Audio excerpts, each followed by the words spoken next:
Лавр жапырағының адам денсаулығына пайдасы. Лавр жапырағы қант диабеті кезінде көп көмектеседі.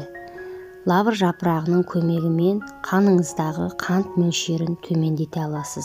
Ол үшін термосқа 10 жапырақ салып, үстіне 3 стақан қайнаған су құйыңыз. Тұнба 3 сағаттан кейін дайын болады. Бұл емдік сусынды күніне 3 рет тамақ жердің жарты сағат бұрын ішіңіз. Емделу курсы 2 апта. Арықтанғыз келсе 5-6 жапырақты ұсатып, турап, 1 стақан жылы су құйып, 1 түнге қалдырыңыз.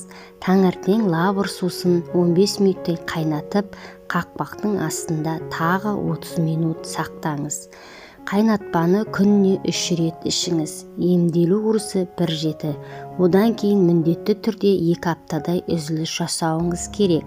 Сусын дәмді болу үшін бал, жаңғақ, кардамон қосып ішуіңізге болады.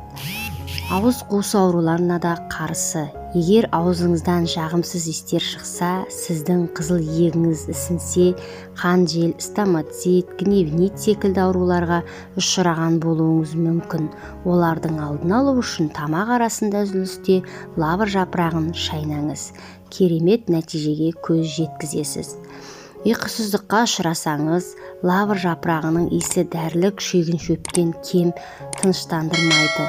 Жастығыңыздың астына бірнеше лавр жапырағын салып жатсаңыз, жаңа туған нәрестедей ұйықтайсыз. Бұл әдіс балаларға да пайдалы.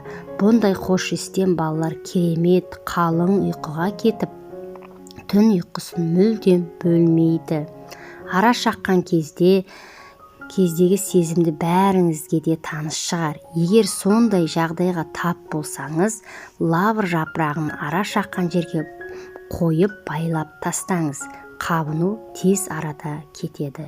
Үйіңіздегі ауаны хош иістендіргіңіз келсе, лавр жапырағының құрамына эфир майы болғандықтан үйіңізді залалсыздандыратын қасиетке ие.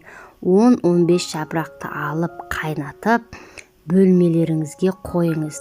Бірнеше минуттан кейін керемет хош иіс шығатын болады.